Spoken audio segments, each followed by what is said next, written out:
Good morning बच्चों, class 9th के exercise 1.1 ठीक है। एक एक्सरसाइज 8.1 का पहला लेक्चर मैं बता चुका हूँ, उसकी लिंक इस लेक्चर की डिस्क्रिप्शन में दे दूँगा ठीक है। उसमें मैंने बता चुका हूँ प्राकृतिक संख्या क्या होता है, पूर्ण संख्या क्या होता है, पूर्णांक क्या होता है, परिमेय संख्या क्या होता है, अपरिमेय संख्या क्या होता है, वास्तव संख्या क्या होता है, बता चुके हैं ठीक है।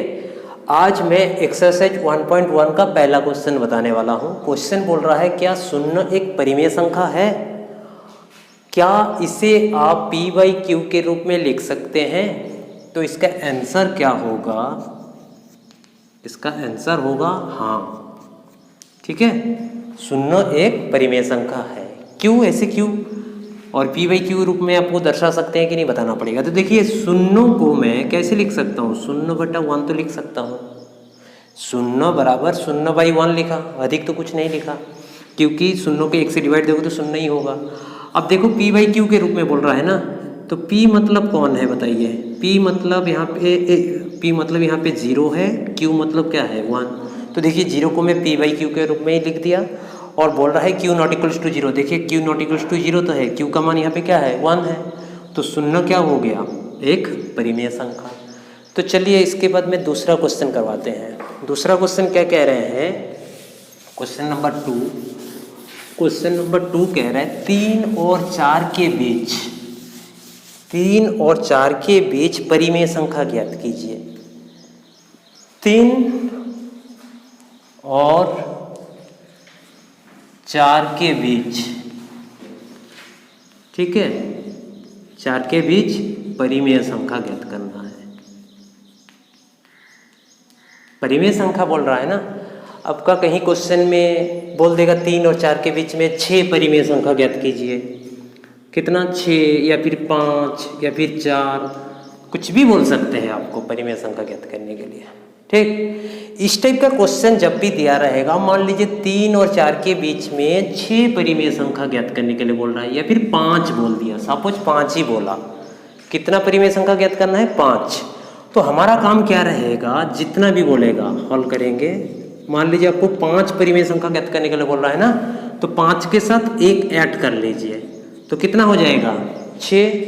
अब इसके बाद क्या काम रहेगा, 3 इक्वल्स टू हम क्या लिखेंगे, 3 इंटू 6 अपन 6 काट गया, तो मतलब 3 तो हुआ, अधिक कुछ लिखा क्या?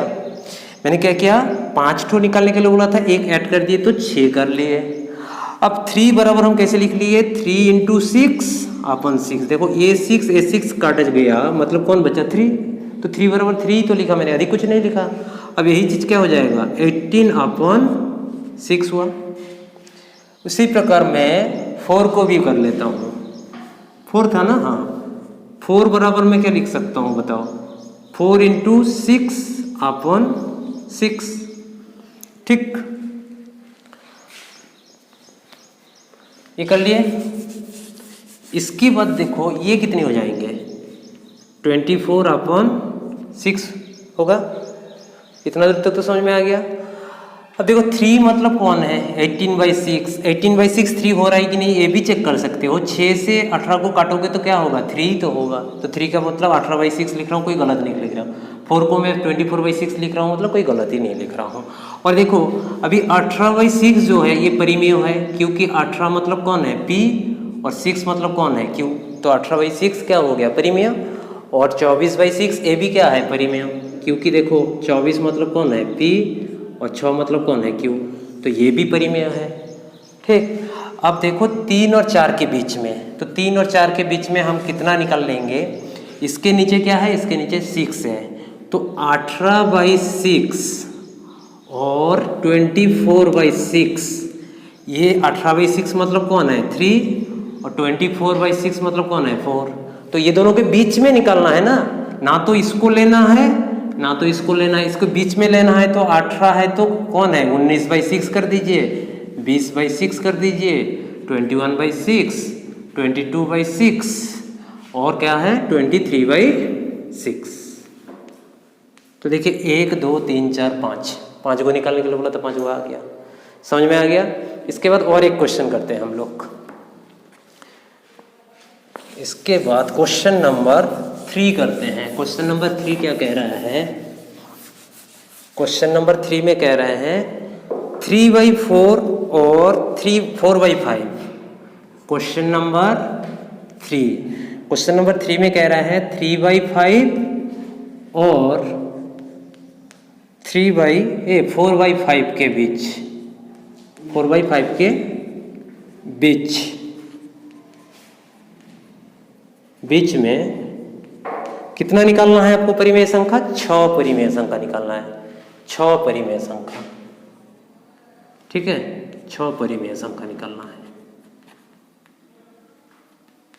ठीक, तो इससे पहला क्वेश्चन किसके किसके बीच में था? 3 और 4 के बीच में, लेकिन इस क्वेश्चन में अधिक क्या ला दिया? नीचे खाली 5 ला दिया और कुछ नहीं है। वही क्वेश्चन में अंतर इस क्वेश्चन में क्या कर दिया? नीचे खाली 5 ला दिया और तो कुछ नहीं है।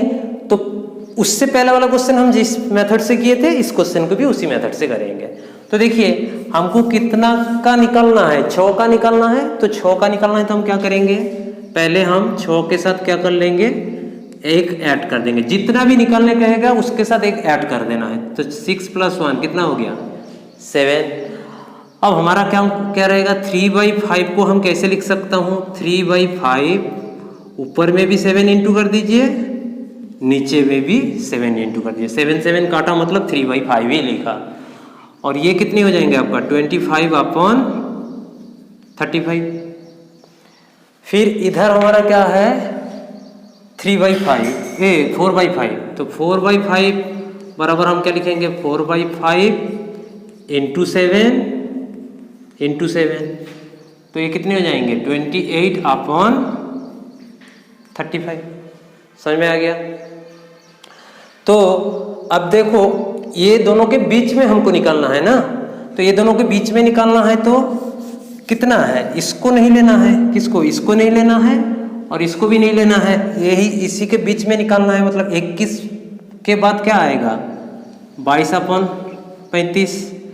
22 के बाद 23/35, 24/35, 25/35, 26/35, 27/35।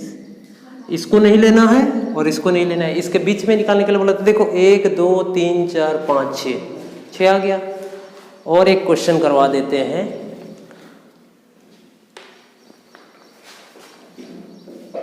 इसके बाद वाला क्वेश्चन जो है आपका क्वेश्चन नंबर 4।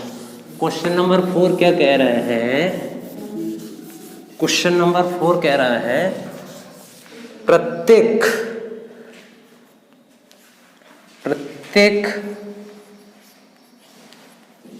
चलिए मैं क्वेश्चन नहीं लिख रहा हूँ, क्वेश्चन तो आपकी बुक में है, मैं बता दे रहा हूँ। बोल क्या रहा है? प्रत्येक प्राकृतिक संख्या एक पूर्ण संख्या होती है क्या?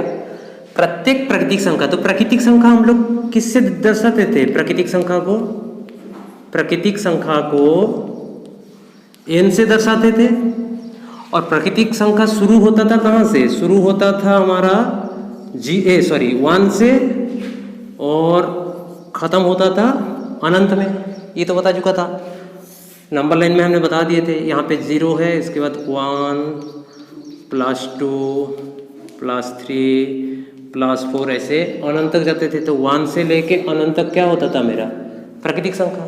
तो बोल रहा है प्रत्येक प्राकृतिक संख्या एक पूर्ण संख्या होती है क्या? पूर्ण संख्या क्या होता था? पूर्ण संख्या W से दर्शाते थे। वो कहाँ से शुरू होता था? उसका शुरू होता था 0 से और ख़त्म होता था अनंत में। ठीक है, तो 0 से अनंत तक कौन होता था? पूर्ण संख्या। ये तो पता है। अब आपको क्वेश्चन में पूछ रहा है प्रत्येक प्राकृतिक संख्या।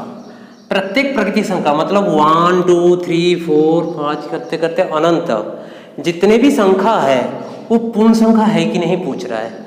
क्योंकि देखो पूर्ण संख्या के अंदर ये W 0 से लेके अनंत, तो 0 से लेके अनंत के बीच में 1 2 3 4 सब तो आ रहा है ना। तो इसलिए हमारा क्या होगा? इसका आंसर हाँ होगा। हाँ, ठीक। क्यों हाँ हुआ? क्योंकि लिखिएगा क्योंकि क्या लिखिएगा? पूर्ण संख्या के अंदर पूर्ण संख्या के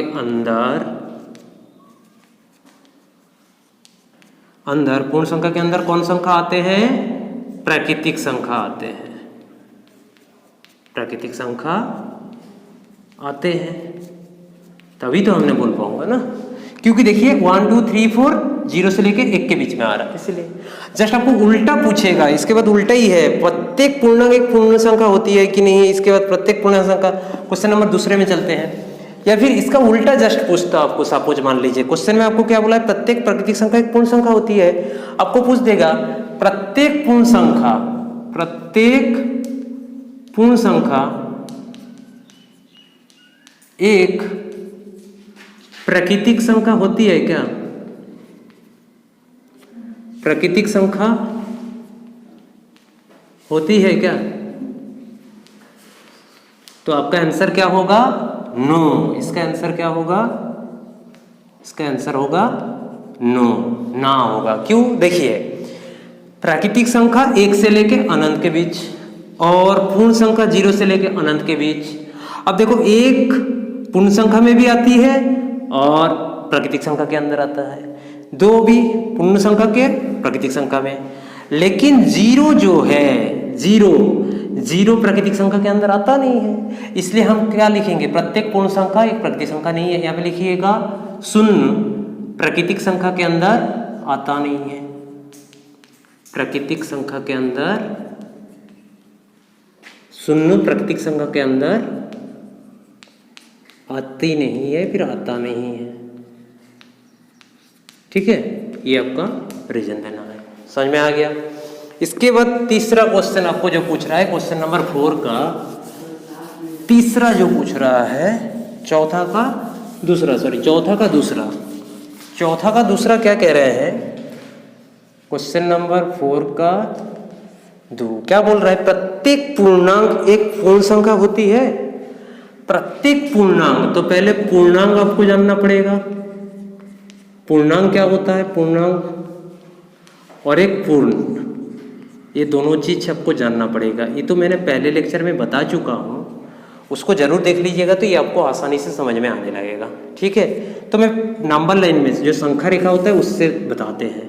यहाँ पे मेरा क्या है? 0, इस तरफ +1 +2 +3, ऐसे करते करते हम +1 तक जाते हैं, और इस तरफ मेरा -1 -2 -3, ऐसे करते करते हम कहाँ तक आते हैं? -1 तक। ये तो पता है। अब देखो पूर्णांक संख्या और पूर्ण संख्या, पूर्ण संख्या के हम दर्शाते हैं किससे?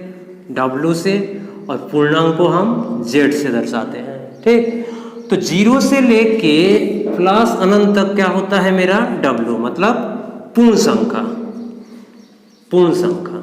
ठीक, और 0 +1 -1 +2 -2 +3 -3 कौन होते हैं? Z, मतलब पूर्णांक संख्या। पूर्णांक संख्या के अंदर कौन आते हैं मेरा? जिसको Z से दर्शाते हैं 0 +1 -1 +2 -2 +3 -3, ऐसे ± अनंत होते हैं। ये तो पता है। अब हमको बोल रहा है क्या क्वेश्चन में? प्रत्येक पूर्णांक एक पूर्ण संख्या होती है। प्रत्येक पूर्णांक मतलब ये देखो +1 जो है वो क्या है? +1 पूर्ण संख्या भी है, पूर्णांक भी है। फिर +2 वो क्या है मेरा? पूर्ण संख्या भी है, पूर्णांक भी है। लेकिन -2 वो क्या है? पूर्णांक है, लेकिन पूर्ण संख्या नहीं है, क्योंकि पूर्ण संख्या 0 से लेके अनंत तक के अंदर आता है, और -2 क्या आ रहा है? पूर्ण संख्या के अंदर नहीं आता है। तो इसका आंसर क्या होगा? इसका जो आंसर होगा, आप क्या लिखिएगा? नो। क्यों? क्योंकि -3 -2 -1 ऐसे कहाँ तक? अनंत तक जितने भी संख्या किसके अंदर नहीं आ रहा है? पूर्ण संख्या के अंदर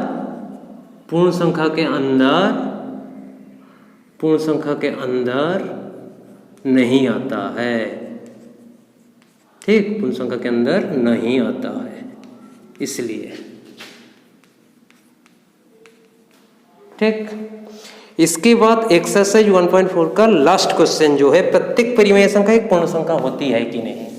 लास्ट क्वेश्चन क्या कह रहा है आपका, प्रत्येक परिमेय संख्या, प्रत्येक परिमेय संख्या, प्रत्येक परिमेय संख्या एक पूर्ण संख्या होती है कि नहीं, पूर्ण संख्या